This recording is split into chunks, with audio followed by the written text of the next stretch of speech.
put Zach, I think that makes sense. Well, Zach on our screen here, and then if we have time for questions, we'll get everybody else in there. Hi, Savta. Hi, How are you? I'm good. I'm good. All right. Should we start now? No, let's wait, Let's wait for the just a bell to ring. minute. All right. Yeah, let's make sure we got all this as clear as possible for all of you. We'll go here. Well, there, is that better? Cool. I know Shani's not here. Is Ben here? Unclear on Ben. Yeah, he is. He is here. Eliza's here. Who's usually who's on this? We're just waiting for the bell to ring and everyone to come. There.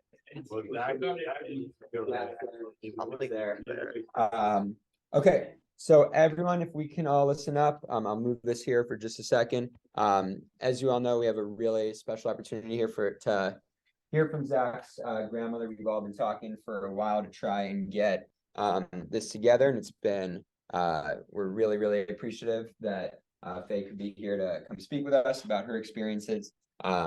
Zach has been preparing for the interview. We've been talking through questions and all of those things. So I think it's a really, really cool opportunity to hear from a really interesting and great perspective.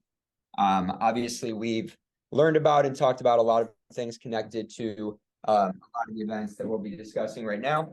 So as you're listening, as I said, I don't know if we're going to for sure have time for questions at the end, but people should all potential questions I'm here. and that opportunity. Okay.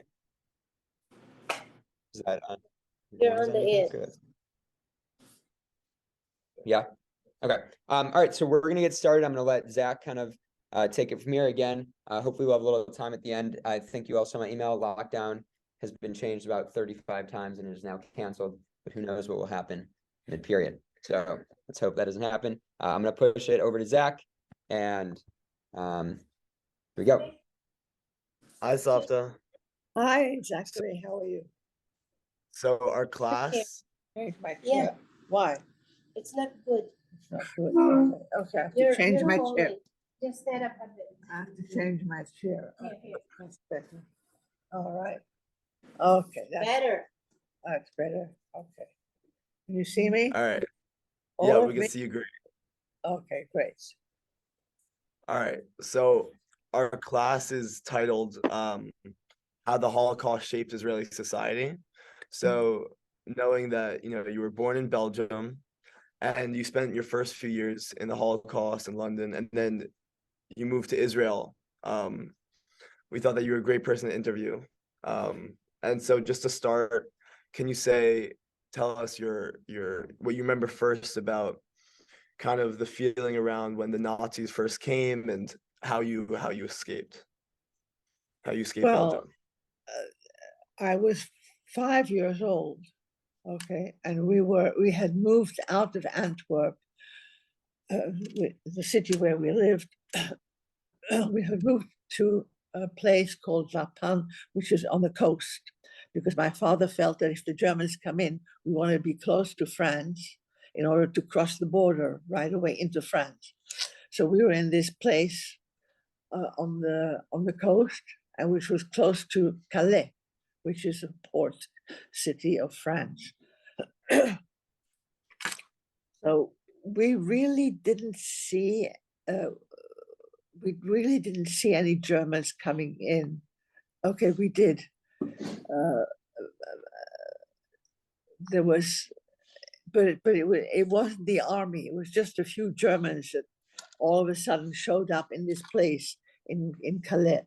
Anyway, my father had a taxi driver ready to take us across the border from Belgium into France and to Calais. What was your question again? What do I remember?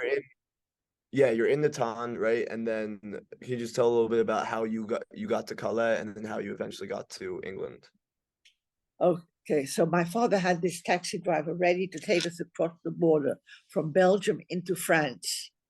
That means from La Panne, where we were staying, into Calais, where we wanted to, which was on the border.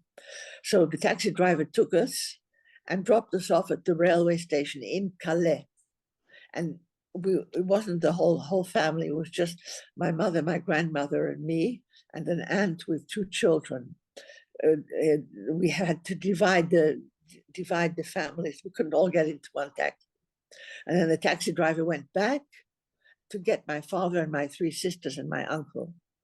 But the taxi driver never came back. So we were stuck in Calais at the railway station, waiting for them, because we were at the railway station. I remember being, as a 5-year-old, jumping up and down and saying, "We're going to Paris, we're going to Paris, we're going to go to the opera."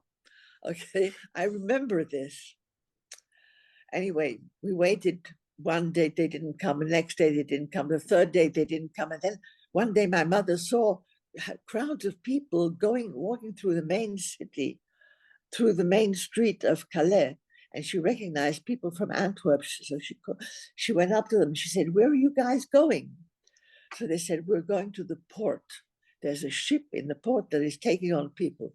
They didn't know where they were going, where the ship was taking them, nothing. My mother got a guy with a wheelbarrow and put the 2 old people, my aunt's old parents, onto the wheelbarrow and me, and we walked towards the port to find out what was going on. We arrived at the port. There was a tanker parked right on the port, right on the street, and people were climbing onto a car to get pulled through the portholes onto the ship, because there was no gangplank. It wasn't like a passenger ship where they had a gangplank to walk onto the ship. We had to be pulled through the portholes. So, and this I remember, being put on top of the car and then being pulled up through the portholes. And before that, when did we get pulled up through the portholes? My mother had in her handbag a bottle of wine. Why she had a bottle of wine in her handbag, I don't know. She was not a drinker, but I think that as she left the house, she must have seen that bottle of wine there and said, let's take it. Maybe it'll come in handy. You never know. And it did. She waved the bottle of wine to the sailor who was up on the ship, helping people get on. She waved the bottle of wine at him, and that was our ticket to get onto the boat. Okay, that got us, the bottle of wine was our ticket to getting us onto the boat. So we got onto the car, pulled through the potholes, and we were all of us, meaning my mother, me, my grandmother, my aunt, her 2 children, and her 2 old parents. Okay, so we all got onto this boat. And not knowing where we were going, what was happening. We just know we were on a boat going somewhere. And the boat started moving and crossing the channel from France to England. The closest point between England and France was this Calais and Southampton. Okay, that was the closest point between England and France. So we were on this boat. Bombs were going off on either side of the boat, because the water, the port was mined. Okay. Also, there were bombardments. German bombs were German airplanes were flying over bombing, but we didn't get bombed. the bombs fell around us, but we didn't get bombed. Anyway, we were on this boat for 3 days and 3 nights, okay, crossing the channel from France to England. After 3 days, we arrived at Southampton in England, and at the port of Southampton, and the English sort of received us, with open arms. We were the original refugees arriving in England, and they checked us medically. They gave us cards, identity cards, and they let us into England. Okay, that was how we arrived in England.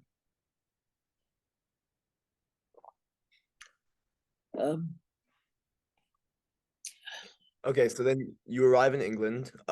Skipping forward a little bit, can you tell everyone how you kept in touch with your father and your 2 sisters, and then how you ended up meeting back up with them? My father had given my mother an address in Paris of somebody that he knew. And he said, if we get separated, you write to this person and I will write to this person. And through this person, we will find out, that is in case we get separated. He didn't know we was going to get separated. He said, just in case we get separated. So he foresaw all kinds of things that could happen to us. Okay. And so what was the next question? How did we get in touch with each other? So I really don't know how we got in touch with each other. I really don't know. But one of the stories that I heard is that my father and my sisters were in Brussels, and in Brussels in an apartment, and in the building where they were, there was somebody that had a radio connection with England, and there were people who were transmitting news from England to back to Europe, and they were saying that people had arrived, the refugees had arrived, and among the refugees were these and these names, and they named my mother and my grandmother. And the person in Brussels heard this and knew the name of my father and my mother. So they told my father, we heard on the broadcast that Mrs. Dorf and Mrs. Hollander arrived in England. So they knew that we were in England. Okay. Mhm. We didn't hear from them. I don't think we heard from them until they were. I really don't remember, because I was 5 years old. I don't know. I don't remember that. I didn't hear anything about it. But they moved. My father moved from Belgium to France, to Paris, from Paris to the south of France, to Nice. From there, they got visas to go to Spain. So they crossed over from France to Spain, and from Spain to Portugal. And somehow, by the time they were in Portugal, we knew about it. I think it was through the English Air Force. Some of the English Air Force were stationed in Portugal, in Lisbon, and they had a club. And my father and my sisters went to this club and met Air Force guys from the English Air Force. And among them was one Jewish guy whose name was Jeffrey, who fell in love with one of my sisters and asked for her. Well, I mean, they used to go to this club, every few evenings and meet these soldiers. This guy fell in love with my sister Melvin, the third one, and asked for her hand in marriage. And she said to my father, he wants to marry me, and I'll be able to go to England. So he said, okay, go ahead, do it. during a war, you do things, all kinds of things that normally you wouldn't do in time of peace. Meeting somebody and knowing him only a few days and getting married already. So they got married. They had a civil marriage in Portugal, and then he went back to England with his group, and then she was able to get a visa and come to England, and she came to see us, and she came to us to Manchester. And when she was in Manchester, she got in touch with him. I don't remember where he lived. And we went to the place where he lived. And we went there, all of us. And there's my mother and me and my grandmother and my sister. And there she had a Jewish wedding. She had a chuppah. She had a real Jewish wedding with this Jeffrey. His name was Jeffrey Rich. Okay. And this is how my sister came to England. But my father and my other two sisters remained in Portugal. So that's Okay, so do you remember how you met up with your other two sisters and your father? After the war. We only met After up the after war. the war. Only after Right. the war. Right, Yeah. after the war. Yeah. Mom, how long did you not see them for? Your father and your sisters? During the whole war, 5 years. Wow. They So after the war, you met them back in Belgium? Yes, after the war, we were in England, they were in Portugal, we all went back to Belgium and reunited. Got it. So while you were in Belgium, one of your sisters moved to Israel, right? And moved into the kibbutz? Yeah, well, what happened is my oldest sister met in Antwerp with one of the chaverim of her youth group from before the war. Okay, they used to belong to a youth group, the Bnei Akiva youth group, my sisters, where they went every Sunday and they learned about Israel and they learned songs about Israel and stuff like that. And one of the madrichim was Abi Berenbloed. And he had gone from Belgium to Palestine, and he had become a soldier in the English created an army of Jewish Israeli soldiers, okay, in Israel, and he became one of these soldiers. So he, as a soldier, he came back to Belgium to arrange for his mother. His mother had remained in Belgium, and his mother was paralyzed. She couldn't walk.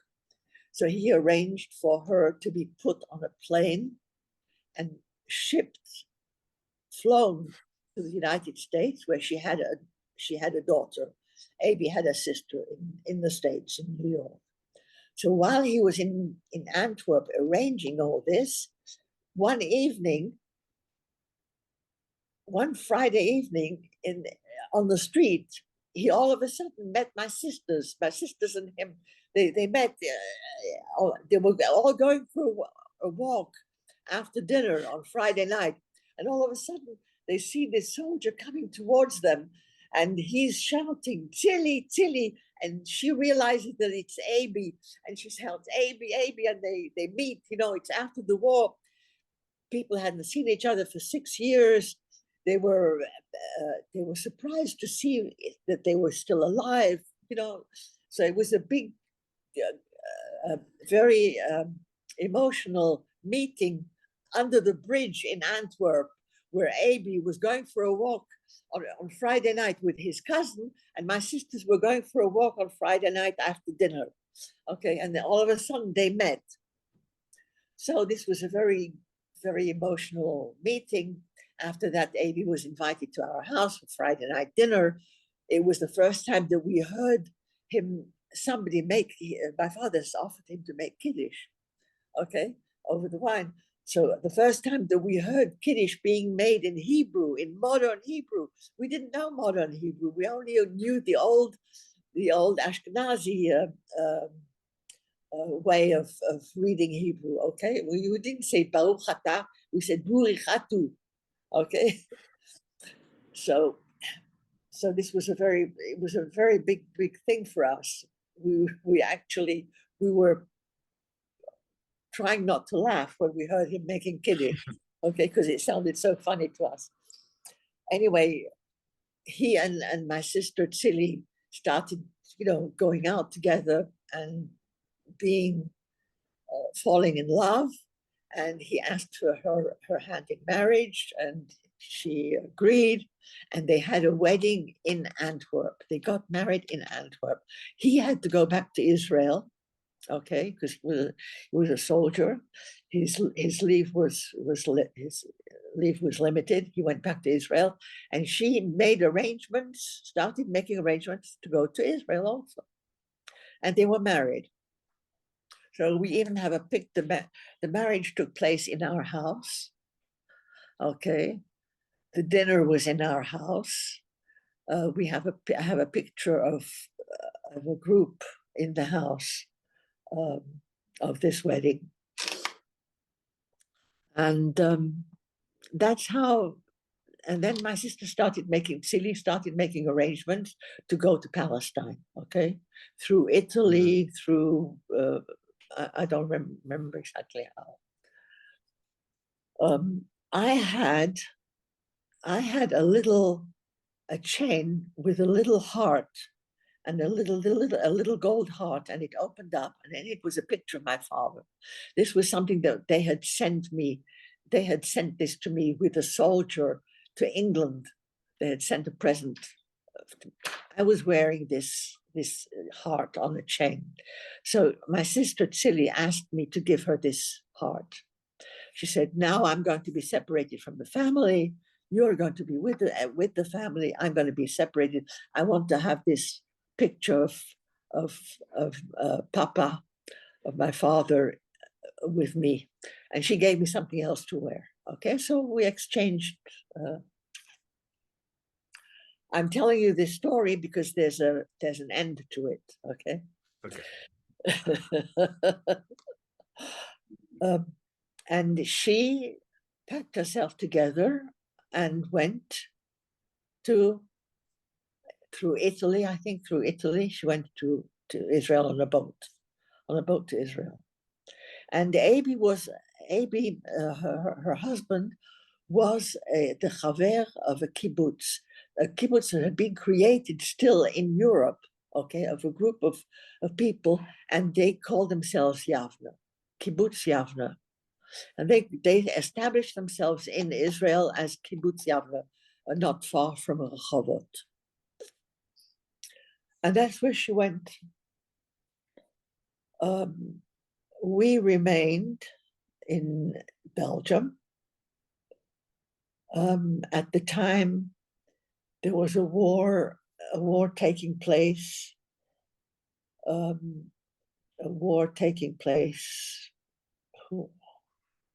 Between whom and whom? I don't remember. It was a Korean war with Korea and I don't know who. I don't remember who the war was. And my father said, we are not staying in Belgium. People were leaving Europe. They were afraid there was going to be a third world war. Okay. So some people got papers to go to the States. Some people got papers to go to Australia. Some people got, my father said, we're not going anywhere except to Israel. Okay. So he arranged for us to fly to go to Paris. And from Paris, we flew to Tel Aviv. And that's how we got to Israel. So that was in 1949, right? I missed something.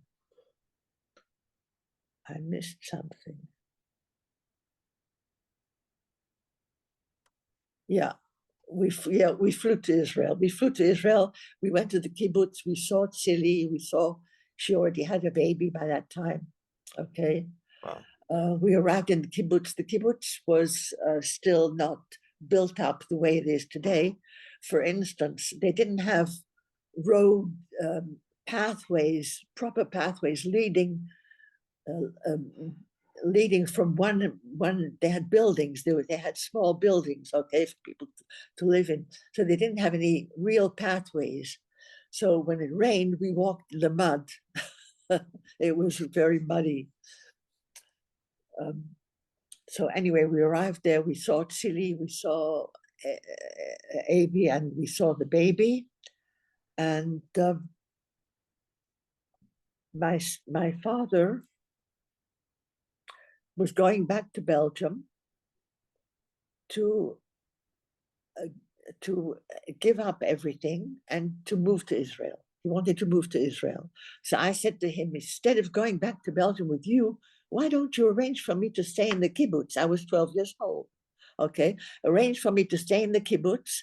And in the meantime, I'll learn the language and so forth until you come. So that's what he did. He arranged for me to stay in the kibbutz. He actually paid for me to stay in the kibbutz. And I stayed with the children, the bikurim, the oldest children of the kibbutz. They were my age, okay. So I lived with them and I went to school with them and did everything as part of the group of the bikurim of the oldest children of the kibbutz. And like this, I learned the language already. And I went to school and I was able to follow what was going on. All right. So when you first got to the kibbutz, right? You didn't know any Hebrew. You told me before you dressed differently than the girls who were raised in the kibbutz. Can you tell me a little bit how you felt kind of trying to be a part of that new community and how they treated you? It was strange. I couldn't really talk to anybody. I got private lessons in Hebrew. I was given private lessons in Hebrew. As a matter of fact, I was taken, I don't know why, I was taken to Rehovot for a while to get given private lessons in Hebrew. And I was living with the girls, of course, I had, my clothes were different. In the kibbutz, people dressed very, very simply with plain skirts and blouses and shoes. They were, a lot of the girls wore boots. I didn't have any boots, but slowly, I sort of became integrated. Learned the language, became integrated, and they, in the beginning, they looked at me a little bit strangely because I was different. But then, after a while, you get used to each other, and I made friends, and I started feeling as uncomfortable as I was in the beginning. I started feeling more comfortable as time went on. Okay. Got it. So you told me yesterday there was one other European boy in the kibbutz, right? Just one other? Yeah, I don't remember. What did I say? You said that there was one other one other boy from Belgium who was in the kibbutz. Who was also right? in our group. I think so, yeah. So did you and him kind of get along better than the No, Israelis? no, not really. No. Okay. So you spent time in the kibbutz, and then your father came back to Israel, and then you moved to Tel Aviv with him, right? Yeah. So can you speak a little bit about the difference between the kibbutz and the city of Tel Aviv, and your experiences? It was a different atmosphere. I didn't have any friends. It was not as easy to make friends in school as it was in the kibbutz, because in the kibbutz I lived with the kids. In Tel Aviv, I went to school. I was only in school with the kids, so I couldn't make friends very easily. And and I made my parents rented an apartment in Ramat Gan, in a house that had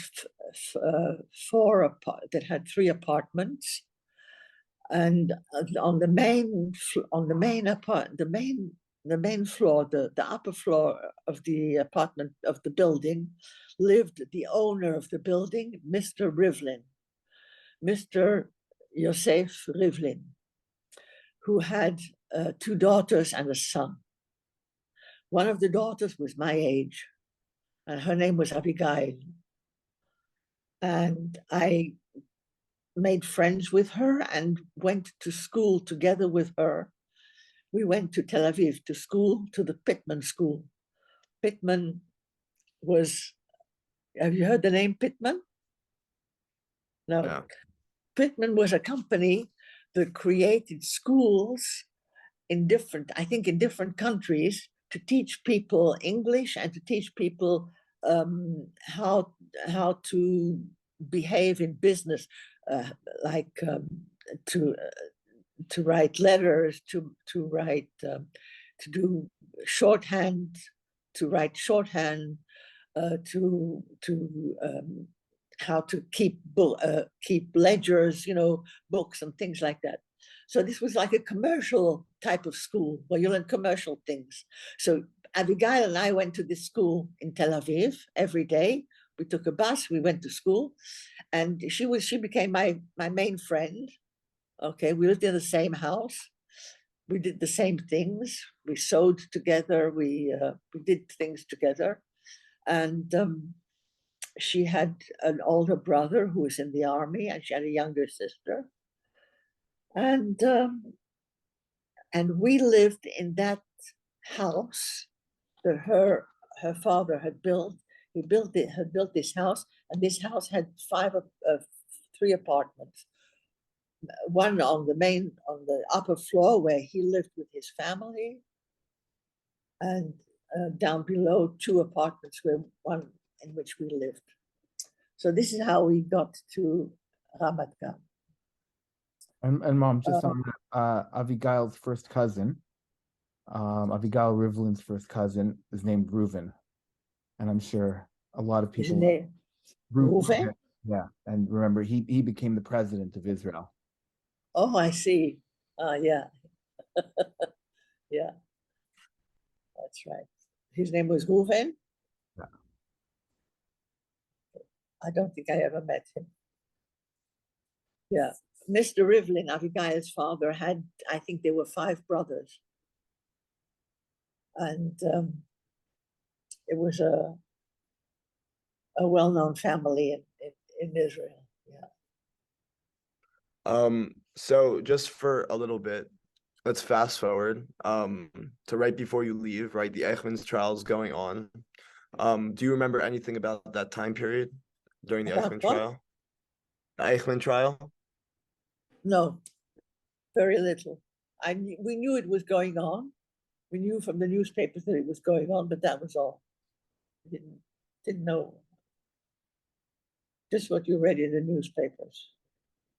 Mom, how many of your close relatives died in Auschwitz?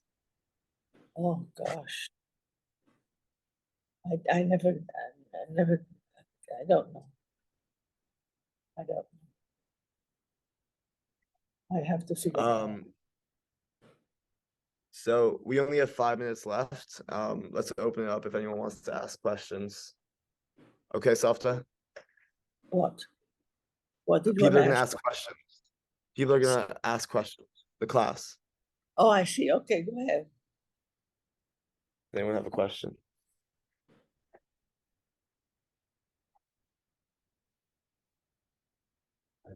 All right. You can ask this. Yeah.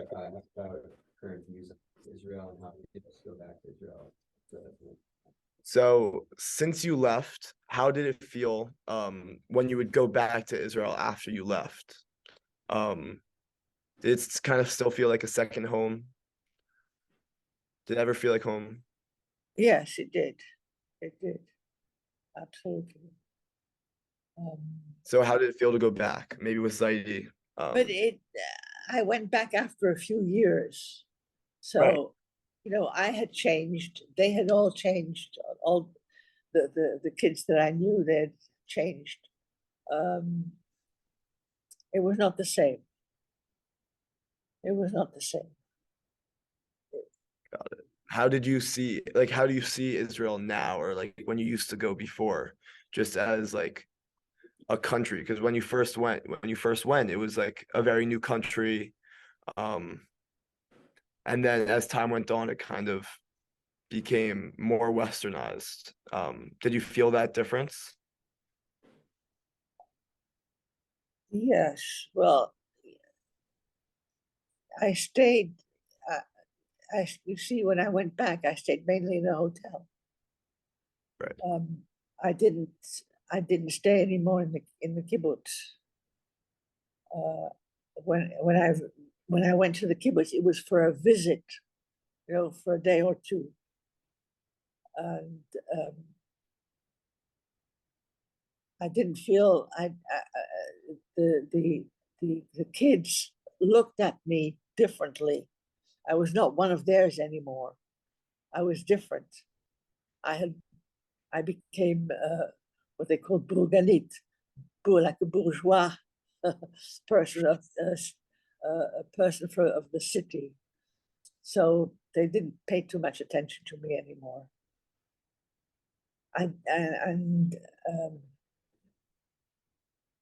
The close friends that I were not close anymore. They felt strange. They felt strange towards me. Got it. Dang.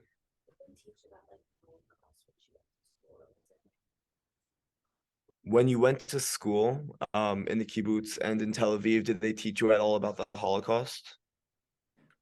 No, Nothing? I don't remember. No, I don't remember being taught about the Holocaust. I don't remember. I don't think so. In the kibbutz, right? There were very little Holocaust survivors there. There were what? In the kibbutz, there was no Holocaust survivors, right? But when you were there, no other. You know what? I don't know. I really don't know. I don't think so. Yes, Right. there was a group of children who were saved. I don't know from where they came from, but they had children without parents. Okay, the kibbutz had taken them in. I don't know exactly where they came from, but there were a few kids in my age group in the kibbutz who were without parents, and the kibbutz adopted them. That I remember. I remember a few of the kids. There were a few girls. Oh, one or two girls had an uncle in the kibbutz that I remember. But then there were some boys, and I don't think they had anybody in the kibbutz, no relative. They were orphans adopted by the kibbutz. All right. Unless anyone has more questions, the bell's about to ring. So thank you so much for waking up and talking to us. Thank you. You're welcome. We You're very appreciate, welcome. we really, really appreciate your time, Jeff. Thank you so much for all the coordination. Thank you for speaking with us. It was a really awesome and helpful experience. Zach, obviously, thank you for interviewing your grandma. And again, we really, really appreciate you spending time with us. And it's really a cool experience for all of us to hear your experiences. My pleasure. My pleasure. Thank you so much. Happy to do it. Okay. Of course. Nice to Have a see great you. rest of your day. Thank Bye. you. You too. Savta. Bye. Bye. Shabbat shalom. Shabbos. Everyone will you are free to go. We're gonna do a debrief at the beginning of next class. Have a great weekend. Have a great Shabbat, and I'll see you all. Shabbat shalom. Bye. Jeff, are you all good on the recording and all those things? Yeah, I think so. Okay, so if I end the Zoom, well, it should come to both of us, I'm guessing. Yeah, I think so. Okay, goodbye. Thank you so much. Bye.